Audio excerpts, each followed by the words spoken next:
সুপ্রিয় শিক্ষার্থী বন্ধুরা, সবাইকে বাংলা সম্ভারের পক্ষ থেকে জানাই স্বাগত। প্রতিনিয়ত বাংলা সম্ভার বাংলা ভাষা, সাহিত্য, ব্যাকরণ এবং বাংলা শিক্ষাকে সহজ সরল করার লক্ষ্যে নিয়মিত কাজ করে যাচ্ছে। তার ধারাবাহিকতায় বাংলা সম্ভারের আয়োজন সাহিত্য কথন, যেখানে বিভিন্ন শ্রেণীর বাংলা প্রথম পত্রের সাহিত্য অংশের গদ্য ও কবিতা নিয়ে সংক্ষেপে আমরা সহজভাবে আলোচনা করে ব্যাখ্যা দিয়ে থাকি। আজকে আমাদের আলোচনার বিষয় বাংলা সাহিত্যে চলিত বা প্রমিত গদ্যরীতির প্রবর্তক প্রমথ চৌধুরীর লেখা প্রবন্ধ সংগ্রহ গ্রন্থের অন্তর্গত একাদশ দ্বাদশ শ্রেণীর সাহিত্যে খেলা প্রবন্ধটি। আলোচনা শুরু করার আগে আপনাদের কাছে অনুরোধ, যারা আমাদের চ্যানেলকে এখনও সাবস্ক্রাইব করেন নাই, সাবস্ক্রাইব করে পাশে থাকা বেল আইকনটি বাজিয়ে দিন। আচ্ছা, সাহিত্যের আসল উদ্দেশ্যটা কি? শুধুই কি এন্টারটেইনমেন্ট, নাকি মরাল সায়েন্সের ক্লাস? ভাবুন তো, ১০০ বছরেরও বেশি আগে প্রমথ চৌধুরী তার সাহিত্যে খেলা প্রবন্ধে এই প্রশ্নটার একটা অসাধারণ উত্তর দিয়ে গেছেন। আর সেই উত্তরটা আজকের দিনেও কিন্তু আমাদের একদম নতুন করে ভাবা। শুরুতেই একটা মজার গল্প শোনাই। জগৎবিখ্যাত ভাস্কর রোদিয়াংকে তো আমরা সবাই চিনি, তাই না? ওর সেই বিখ্যাত সৃষ্টি দ্য থিঙ্কারের স্রষ্টা। কিন্তু জানেন কি, ওর একটা একদম গোপন শখ ছিল। অবসর পেলেই তিনি কি করতেন? নিছক আনন্দের জন্য, নিজের জন্য কাদামাটি দিয়ে ছোট ছোট পুতুল বানাতেন। আর এই পুতুলগুলো এগুলো কিন্তু কোনো আর্ট গ্যালারির জন্য বানানো হতো না, বা বিক্রি করার জন্যও না। এর পেছনে কোনো উদ্দেশ্যই ছিল না। প্রমথ চৌধুরী ঠিক এই জিনিসটাকেই বলছেন রোদ্যার খেলা। আর তার মতে ঠিক এরকম উদ্দেশ্যহীন আনন্দ থেকেই কিন্তু আসল শিল্পের জন্ম হয়। তো এই যে খেলা শব্দটা আমরা ব্যবহার করছি, এটা দিয়ে প্রমথ চৌধুরী ঠিক কী বোঝাতে চাইছেন? চলুন এই আইডিয়াটা আরেকটু পরিষ্কার করে নেওয়া যাক। দেখুন, চৌধুরী নিধেই একটা অসাধারণ উদাহরণ দিয়েছেন। ব্যাপারটা বুঝতে খুব সুবিধা হবে। ভাবুন, একদিকে আছে টাউন হলের একটা লেকচার, তার একটা পরিষ্কার উদ্দেশ্য আছে, তাই না? কিছু তথ্য দেওয়া, কোনো একটা লক্ষ্যে পৌঁছানো। আর অন্যদিকে একটা ফুটবল ম্যাচের উদ্দেশ্যটা কি? কোনো উদ্দেশ্য নেই, শুধুই খেলার আনন্দ, খেলার জন্যই খেলা। এই দুইয়ের মধ্যে যে তফাৎ, ওখানেই লুকিয়ে আছে আসল কথা। তার মানে খেলা হলো এমন একটা কাজ যা কোনো কিছু পাওয়ার জন্য করা হয় না, করা হয় শুধু পিওর জয়ের জন্য, বিশুদ্ধ আনন্দের জন্য। আর খেলার মাঠে কিন্তু কোনো উঁচু নিচু নেই, কোনো ভেদাভেদ নেই। ওখানে সবাই খেলোয়াড়, সবাই সমান। আর এই যে খেলার আইডিয়া, চৌধুরী বলছেন এটাই সাহিত্যের একেবারে হার্টে, মানে একদম কেন্দ্রে রয়েছে।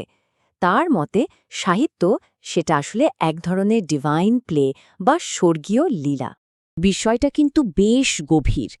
চৌধুরীর যুক্তিটা হল, ঈশ্বর যে এই বিশাল বিশ্বব্রহ্মাণ্ড তৈরি করেছেন, সেটা কোনো প্রয়োজন থেকে বা কোনো অভাব পূরণ করার জন্য নয়। এটা তার নিছকই আনন্দের প্রকাশ।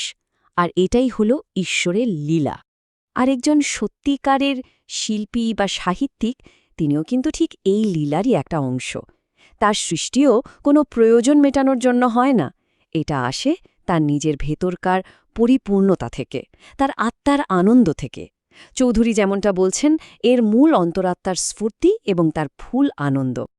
কিন্তু আমরা কি সবসময় সাহিত্যকে এই চোখে দেখি? শায়দ না।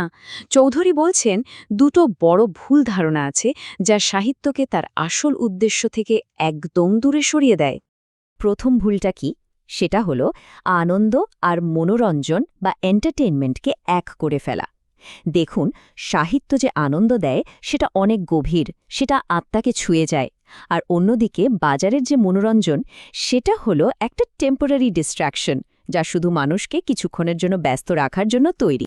আর সাহিত্য যখন এই মনোরঞ্জনের খেলনা হয়ে যায়, তখন কি হয়?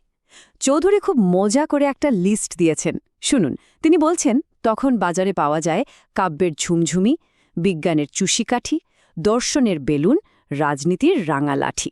মানে এগুলো সবই শিল্পের নামে বিক্রি হওয়া সস্তা খেলনা ছাড়া আর কিছুই না। আচ্ছা, ঠিক আছে, মানা গেল যে সাহিত্য শুধু মনোরঞ্জনের জন্য নয়, কিন্তু শিক্ষার জন্য। সাহিত্যের উদ্দেশ্য তো নিশ্চয়ই মানুষকে কিছু শেখানো, ভালোমন্দ বোঝানো। প্রমথ চৌধুরী এই ধারণারও একেবারে বিরোধী।